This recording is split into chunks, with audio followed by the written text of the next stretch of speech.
नमस्कार, news point में मैं कादम्बिनी शर्मा हूं आपके साथ। नई सरकार के आए करीब 2 महीने हो चुके हैं। महंगाई दर तो कम हुई है, 30 महीनों में सबसे कम दर 7.31 पर है। लेकिन समस्या ये है कि जब आप सब्जियां खरीदने जाएं तो ये आंकड़े कोई मायने नहीं रखते।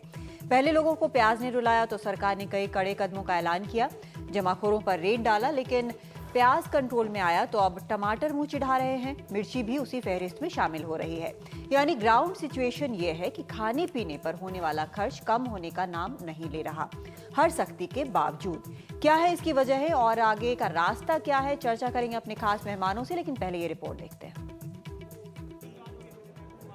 बीते एक महीने में टमाटर की कीमतें आसमान छू रही हैं। देश के कई बड़े शहरों में टमाटर के भाव जहां दोगुने हुए हैं, वहीं राजधानी दिल्ली में ये बढ़ोतरी 2.5 गुना तक है। लोगों का कहना है कि प्याज ने अब जाकर थोड़ी राहत दी तो टमाटर हद से ज्यादा लाल होने लगा। हम तो सस्ते लेने आए थे मगर बहुत ही महंगा है, तो ये लेना मुश्किल है। बहुत ज़्यादा दिक्कत हो रही है क्योंकि बगैर टमाटर के हमारे गुजारा ही नहीं है। टमाटर की कीमतें बढ़ने के पीछे मॉनसून भी एक अहम वजह है। अभी ज्यादातर टमाटर हिमाचल से आ रहे हैं, जहां पहाड़ों पर हुई बारिश की वजह से एक तरफ फसल बर्बाद हुई है तो दूसरी तरफ रास्ते बंद होने से तैयार फसल मंडी तक नहीं पहुंच पा रही। ऊपर से देर होने की वजह से रास्ते में जो बर्बादी हुई सो अलग। जो गाड़ियां आ रही है वो पहाड़ी एरिया से आ रही है, पहाड़ी एरिया से गाड़ी रुक रुक के आती है तो टमाटर खराब हो जाता है। उसकी वजह से आवक भी कम है और टमाटर की जो खेती थी वो तकरीबन खराब होती जा रही है, इसलिए ज्यादा एकदम रेट बढ़े हैं। टमाटर और कहीं है भी नहीं इस टाइम। हिमाचल के अलावा टमाटर नासिक और बेंगलुरु से भी आता है, लेकिन यहाँ जहाँ आमतौर पर रोजाना 40 ट्रक टमाटर लेकर आते हैं, इन दिनों 20 से 25 से ज्यादा ट्रक नहीं आ रहे। इस लाल टमाटर ने आम आदमी की शक्ल को लाल और जेब को हल्का कर दिया है। और यहाँ पर मंडी में व्यापारियों की माने तो बढ़ती हुई टमाटर की कीमतों से फिलहाल लोगों को राहत नहीं मिल पाएगी। दिल्ली से कैमरा पर्सन अनीस के साथ मोइन कादरी, एनडीटीवी इंडिया।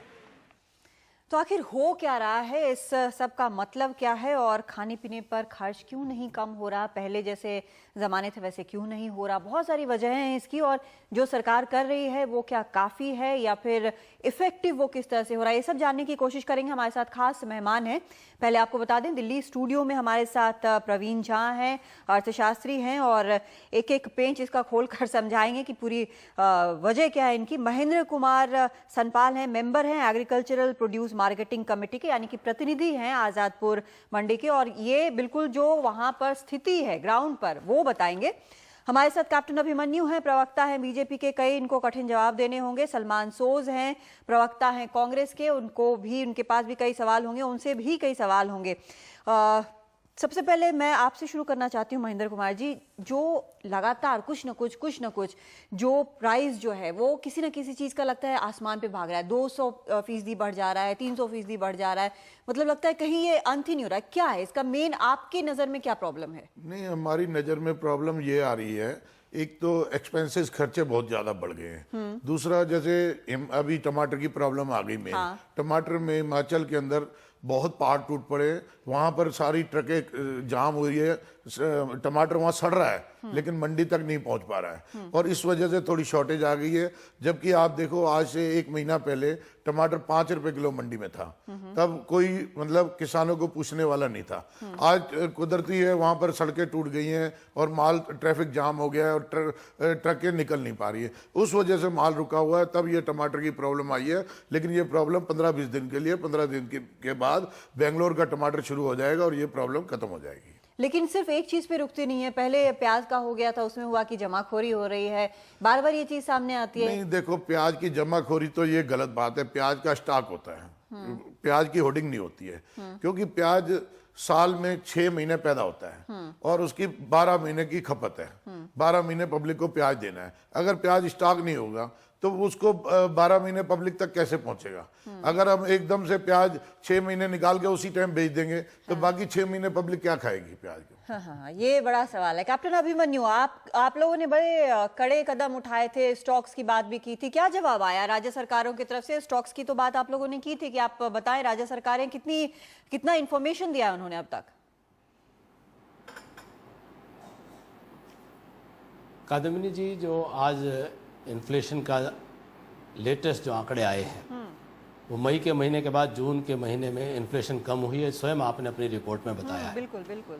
और हमको ये लगता है कि इस साल जो दाम हैं सभी आवश्यक वस्तुओं के, विशेष रूप से खाद्य वस्तुओं के, वह हम विशेष तुलना कर रहे हैं पिछले साल से, ईयर ऑन ईयर बेसिस से, साल दर साल।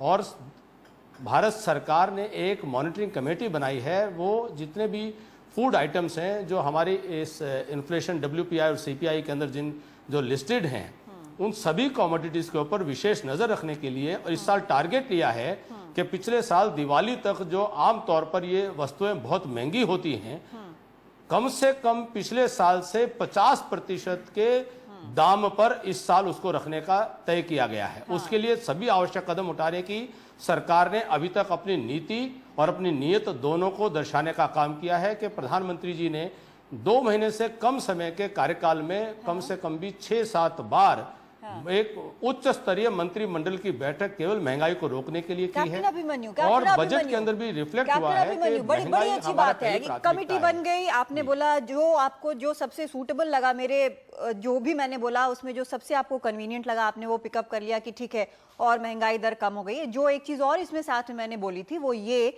कि सिर्फ आंकड़ों से कोई फर्क नहीं पड़ता है, जब आप बाजार जाएं तो वो आंकड़े हवा हो जाते हैं। आपने बोला बहुत सारी बैठकें तो यूपीए सरकार भी कर रही थी, लेकिन उनको बाहर का रास्ता दिखा दिया जनता ने। मेरा आपसे बड़ा सीधा सवाल है कि आपने जो एक कहा था कि स्टॉक कंट्रोल ऑर्डर जो जारी हुए हैं, उस बारे में क्या राज्य सरकारों की कोई रिपोर्ट आई है? क्या आपने कोई रिपोर्ट ली है? क्या हुआ उसका? कादम्बिनी जी, मैं सरकार के बिहाफ पर बात नहीं कर सकता हूं, मैं भारतीय जनता पार्टी के बिहाफ पर बात कर सकता हूं। अच्छा। सरकार को राज्य सरकारों की क्या रिपोर्ट आई है उसकी मुझे जानकारी नहीं है। हाँ। लेकिन भारतीय जनता पार्टी की सरकार ने एक ऐसी नीयत का प्रदर्शन किया है जो पिछले 10 साल से केंद्र की कांग्रेस की सरकार उस नीयत को प्रदर्शित ही नहीं कर पाई थी कि महंगाई को काबू करने में वो गंभीर भी थी। आज भारतीय जनता पार्टी ने जो कदम एक प्रकार से जो सरकार ने उठाए हैं वो मैंने कुछ आपके समक्ष रखे, और हमारी सरकार से अपेक्षा है कि सरकार आम आदमी पर यह बोझ नहीं पड़ने देगी। जो टमाटर और प्याज पिछले साल 100 रुपए किलो के दाम पर पहुंच गया था, वो स्थिति इस बार देश में दिवाली त्योहार के समय में नहीं आए, इसको लेकर के सरकार जो है चिंतित रहे, ये हमारी सरकार से अपेक्षा है। तो ठीक है, मतलब आपके कहने का मतलब है कि आपने नियत दिखा दिया, फिलहाल वो काफी है। सलमान सोज जो यहाँ पर नियत दिखा रहे हैं, कैप्टन अभिमन्यु जो बोल रहे हैं कि नियत दिखाना काफी है, और पूरे मुझे लगा था कि पूरे इलेक्शन कैंपेन में नियत ही बताया जा रहा था, शायद इसीलिए जनता ने चुना। क्या आपकी जो नियत थी ये इनकी नियत से मैच कर रही है या कहीं मिसमैच है? नहीं, देखिए, जो हमारे देश के लोग हैं वो नियत तो हो गया भाई, आपने नियत इलेक्शन के टाइम में बोल दिया, अब रिजल्ट्स का टाइम है, अब नियत का टाइम नहीं है। अब जिनको अगर 80 रुपए किलो का टमाटर उनको खरीदना हो तो वो अब नियत को देखेंगे या वो 80 रुपए टमाटर को देखेंगे, ये आप खुद ही सोचिए। देखिए, जैसे बीजेपी कहती है हम भाई, अगर आप इनके स्टेप्स देखेंगे कुछ ना, इन्होंने क्या क्या स्टेप्स लिए जनरली इन्फ्लेशन से लड़ने के लिए। इन्होंने क्या किया कि भाई कहा कि भाई हम एक्सपोर्ट प्राइसेस को, हम मैक्सिमम एक्सपोर्ट प्राइस को, मिनिमम एक्सपोर्ट प्राइस को बढ़ा देंगे। वो तो यूपी ने भी किया था। इन्होंने कहा हम भाई स्टेट गवर्नमेंट्स को बोलेंगे भाई होर्डिंग के खिलाफ आप क्रैकडाउन कीजिए, वो तो हमने भी किया था। ठीक है, इन्होंने तो आपको कोई जवाब नहीं दिया। अब तो ये कहते हैं कि भाई मैं बीजेपी का स्पोक्सपर्सन हूं, मैं गवर्नमेंट की बात नहीं करूंगा। मैं भी डिबेट्स में था जब हमारी गवर्नमेंट थी, और ये तो हमसे गवर्नमेंट का जवाब पूरा हिसाब लेते थे। अब इनको भी तो गवर्नमेंट का हिसाब देना पड़ेगा। बीजेपी की गवर्नमेंट है कि कांग्रेस की गवर्नमेंट है? अगर ये गवर्नमेंट की बात नहीं करेंगे तो मैं गवर्नमेंट की बात करूं, इनको तो जवाब देना पड़ेगा। अच्छा, एपीएमसी की बात अगर करेंगे, हमारी गवर्नमेंट, हमारे जो स्टेट गवर्नमेंट्स हैं उनको कहा गया कि कुछ जो कमोडिटीज हैं, वेजिटेबल्स वगैरह, उनको आप डीलिस्ट कीजिए एपीएमसी एक्ट से। अब इस गवर्नमेंट को कुछ रिफॉर्म्स करने हैं। इन्होंने बजट में या अभी कुछ, मुझे लगता नहीं कि रोड मैप है कोई इन्फ्लेशन का। अभी कहेंगे हम मॉनिटरिंग करेंगे, अब हम देखेंगे कि कैसे कहीं पर कीमतें बढ़ रही है, कम हो रही है, उससे नहीं होगा। इनको एक प्लान बनाना पड़ेगा। इन्होंने एक प्राइस स्टेबलाइजेशन फंड की बात की, 500 करोड़ की, वो एक जोक है। 500 करोड़ का प्राइस स्टेबलाइजेशन फंड इतने बड़े मुल्क के लिए, जहां हजारों करोड़ों की बात होती है, वो फेल होगा। लेकिन इनको कोई प्लान बनाना चाहिए, फिर लोगों के सामने रखना चाहिए, ताकि लोगों में कोई होप रहे। ये ऐसे नहीं कि हमारी नीयत अच्छी है। वो प्लान आपको दिख नहीं रहा है? आपको दिख रहा है क्या? आपको दिख रहा है? कादम्बिनी जी, सरकार ने जो आपको दिख कदम रहा है उठाए हैं, नहीं अब आपसे वह पूछ रही हूँ। मैं एक पार्टी का प्रवक्ता होने के नाते उन बातों को उल्लेख जरूर करना चाहूंगा कि नहीं, देखिए, कभी भी एक मिनट, महंगाई कैप्टन को अभिमन्यु, नियंत्रण एक करने बहुत- के बहुत लिए fair 3 point प्रकार यहाँ के पे स्टेप्स लेने सलमान की सोज आवश्यकता ने रहती रखा है। कैप्टन अभिमन्यु, मेरी बात सुनिए।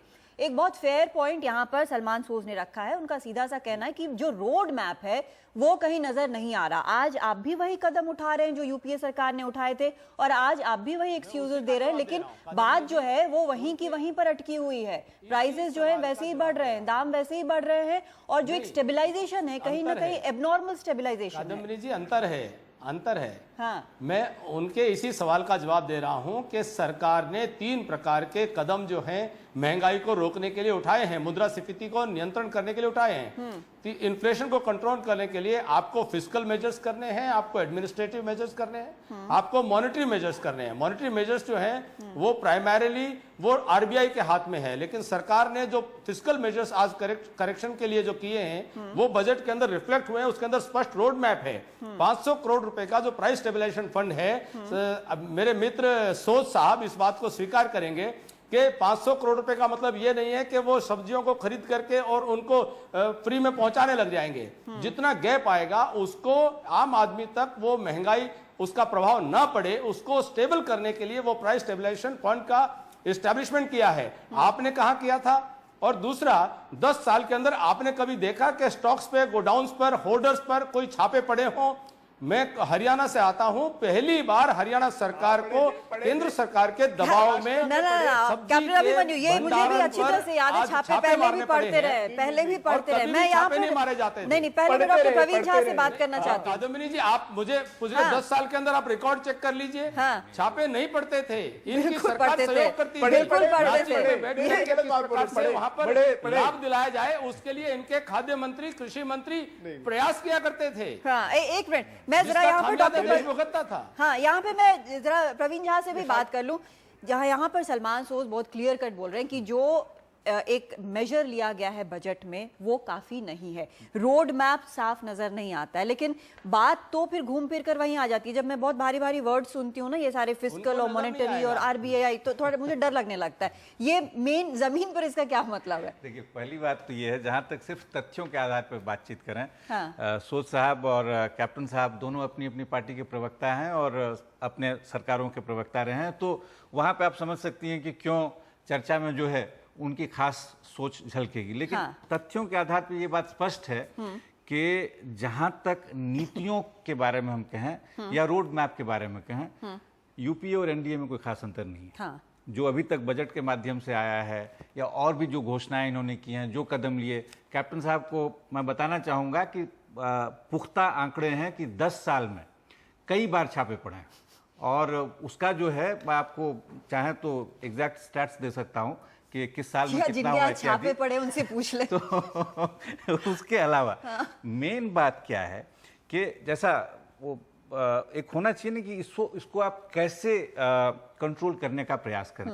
पहली बात जो बहुत महत्वपूर्ण है सबके समझने के लिए कि महंगाई की दर में थोड़ी गिरावट आई है, महंगाई में गिरावट नहीं आई। बिल्कुल, महंगाई तो बढ़े जा रही है, तो उसकी दर में थोड़ा परिवर्तन है। अगर आप जो भी आंकड़ा देखना चाहें, समस्या ये है कि आप अगर देखें कि 2001 से लेके 2010 तक अगर देखें, तकरीबन 1.5 गुना महंगाई में वृद्धि हुई है। अगर आप consumer price index for agricultural labour, industrial worker, जो सबसे मजलूम है उनके दृष्टिकोण से देखें, 2010 के बाद जो है वो तकरीबन आप उसकी रफ्तार में काफी तेजी आ जाती है। जो सरकार के आंकड़े उसके माध्यम से मैं आपको ये बात बता रहा हूं। तो इन 4 वर्षों में जो नीतियों का रहा है हिसाब किताब, और उसके अलावा जो बाकी आर्थिक नीतियां जो रही हैं हमारी, उसका जो परिणाम महंगाई पे है, दुर्भाग्य से उसके बारे में कुछ हो नहीं रहा है। जहां तक स्टेबलाइजेशन फंड की बात है, मैं सलमान साहब से बिल्कुल सहमत हूं। और मैंने पहले भी चर्चा में आप लोगों के साथ कहा, ये तो ऊंट के मुंह में जीरा वाली बात है। आप दिल्ली शहर में जो है इस स्टेबलाइजेशन फंड से कुछ नहीं कर सकते। बाकी देश की बात तो आप छोड़ ही दीजिए। और वो अपने आप में जो है शायद रास्ता नहीं है, क्योंकि उसके लिए जिस किस्म की राशि आपको चाहिए, उसमें जो है आप इंटरवीन अगर करना चाहें तो आपको हजारों करोड़ों का हिसाब किताब वहां पे पड़ेगा। ये 500 करोड़ से कुछ होने वाली बात है नहीं। वो रिसोर्सेज आपके पास है नहीं, आप उसको उधर अलॉट कर नहीं सकते हैं। तो उसको तो हम भूल जाएं तो बेहतर होगा कि क्या वो रास्ता हो सकता है। हाँ। लेकिन उसके अलावा फिर क्या रास्ता हो सकता है, तो यही जो है यक्ष प्रश्न है। इसको लेके दुर्भाग्य से न तो यूपीए शासनकाल में हमें कोई ढंग का जवाब मिल पाया, न अभी एनडीए के शासनकाल में, जो अब वो कहेंगे कि शायद 2 ही महीना हुआ है, आगे देखिए इत्यादि। लेकिन जहां तक स्पेसिफिकली अभी वाली जो समस्या है सब्जियों की कीमतों में, जो है 2 स्पष्ट कारण है कि फरवरी मार्च में। सर आपसे एक चीज जो मैं जानना चाहती हूँ, बहुत सारे इसमें यूपीए के राज में भी हमने सुना और एनडीए भी अब 2 महीने से सत्ता में है, तो वो भी ये चीज बार बार कह रही है कि कई सारे एक्सटर्नल फैक्टर्स हैं। बाकी जो यहाँ महेंद्र जी हमें बता रहे हैं कि सप्लाई का प्रॉब्लम है, अभी टमाटरों का जहां तक मामला है, कॉस्ट, ट्रांसपोर्टेशन कॉस्ट और बाकी चीजें कॉस्ट जो है लगातार बढ़ती जा रही हैं। क्या हम ये मान लें कि जो इस तरह की महंगाई है, जो अभी एक तरह का स्टेबलाइजेशन अगर हम कहें तो अधिकतर चीजों में दिख रहा है, सब्जियों के जहां तक मामले हैं वहां पर दिख रहा है, क्या ये महंगाई एक नया नॉर्मल है, एक नए इंडिया के लिए? क्या हम इसे नॉर्मल मानकर चलें कि अब पिछले साल अगर 40 रुपए था, इस बार 80 हो गया और उसके बाद वापस 60 पे आया प्याज, तो ये 60 नॉर्मल है, इसे क्या हम नॉर्मल मान के चलें? देखिए, जहां तक एक्सटर्नल फैक्टर्स की बात है उस पर आपका कंट्रोल है नहीं, किसी साल में थोड़ा ज्यादा तंग करेगा, किसी में कम करेगा। मसलन इस बार जो मौसम की जो मार है काफी गहरी पड़ रही है। फरवरी मार्च का अनसीजनल रेन, उससे काफी नुकसान हुआ, उसका खामियाजा अभी हमको देखना, हम लोग देख रहे हैं सब्जियों की कीमतों में। उसके अलावा अभी जो बहुत एक्सेसिव रेन्स हो गई हिमाचल में, जैसा बता रहे थे, तो इस तरह के जो एक्सटर्नल फैक्टर्स, इसका आप कुछ कर नहीं सकते हैं। वो यूपीए इस मामले में थोड़ा ज्यादा उनकी किस्मत थोड़ी अच्छी थी कि मिला जुला के 10 साल में सिर्फ 1 साल है जिसमें कि मौसम ने बहुत खराब व्यवहार जो है हमारी कृषि व्यवस्था के साथ किया। लेकिन अभी इनकी शुरुआत में हम देख रहे हैं ये समस्या यहाँ पे हो गई है। उसके अलावा जो एक्सटर्नल फैक्टर्स होते हैं जिसके बारे में आप कुछ खास कर नहीं सकते हैं, मसलन अब स्थिति जो बन रही है इराक में, उसका जो इम्पैक्ट होगा तेल की कीमतों पे, और तेल जो है एक यूनिवर्सल इंटरमीडियरी है, तो और जिस तरह का हमने एक डिसीजन लिया है कि उसको हम लार्जली मार्केट के साथ अलाइन करेंगे, तो ऐसी स्थिति में वो इनवेरिएबली आपकी महंगाई पे प्रहार करता रहेगा, उसकी स्थिति को और गंभीर तो करता कोई रहेगा। रास्ता नहीं है फिलहाल, महंगाई ऐसे बनी रहेगी, हम ये मान के चलें। इसी तरह की नीतियों में हम लोग बंधे रहे, तो जो आप कह रही हैं कि क्या हम मान के चलें कि ये नॉर्मल है, पिछले साल की तुलना में अभी कहीं और जाके स्टेबलाइज कर जाएगा 10-20% पे थोड़ा आगे, तो मुझे लगता है अगर हम सभी सब्जियों की कीमत देखें तो काफी सिग्निफिकेंट डिफरेंस है। एक आध सब्जी के मामले में हम कह सकते हैं कि पिछले साल मान लीजिए कि 40 था तो अभी 35 है, या 35 था तो 40 है, लेकिन अगर आप सारी सब्जियों को लेकर देखें, मैं आज ही आंकड़े देख रहा था और मैंने तकरीबन 50 एक सब्जियों का देखा, तो आई वॉज कम्प्लीटली स्टन्ड कि हो क्या रहा है, कि जो आम लोगों के लिए जिसको आप समझते हैं, मानते हैं कि भाई उनके लिए बिल्कुल जरूरी चीजें हैं, वैसी सब्जियां जो है बिल्कुल आसमान छू रही हैं। बिल्कुल। तो मिला जुला के अगर इसी तरह की नीतियों में हम लोग बंधे रहे तो मुझे नहीं लगता है कि इससे कोई निजात मिलने वाली है। जी महेंद्र जी, जो सब्जियों के रेट बढ़ रहे हैं उसके अंदर बहुत हद तक हमारी सरकारें पिछली जिम्मेदार हैं, क्योंकि हमारे पास कोई नीति नहीं है, कोई वो नहीं है कि कितना माल हमारे पास स्टॉक है, कितना माल हमें एक्सपोर्ट करना है, कितना माल हमें स्टॉक के लिए रखना है, ऐसा कोई नीति, कोई कानून हमारी सब्जियों के ऊपर नहीं है आज तक। इस वजह से हमारे को बहुत नुकसान उठाना पड़ता है। आज देखना, आलू हमारा 200 ट्रक डेली पाकिस्तान जा रहा है, और आने वाले 2 महीने के बाद यहाँ पर आलू की रेट ऐसे होंगे जैसे टमाटर के रेट हो जा रहे हैं। गवर्नमेंट को कोई शिक्षा देने वाला नहीं है कि भाई कितना हमें स्टॉक है और कितने स्टॉक की हमें जरूरत है और कितना स्टॉक हमने एक्सपोर्ट करना है, ऐसा कोई कानून आज तक लागू नहीं है। यानी कि बेसिकली आप जो कह रहे हैं कि एक जो ग्राउंड लेवल पर जो एक प्रैक्टिकल सॉल्यूशन जो होता है, समस्या का समाधान जो होता है, वो यहाँ पर नजर नहीं आ रहा, वो प्रैक्टिकलिटी वो कहीं नजर नहीं आ रही। मुझे एक छोटा सा ब्रेक लेना है, ब्रेक के बाद लौटते हैं और हम अपने सभी मेहमानों से, खासकर सलमान सोज और कैप्टन अभिमन्यु से भी पूछेंगे कि आखिर इससे बाहर निकलने का रास्ता क्या है।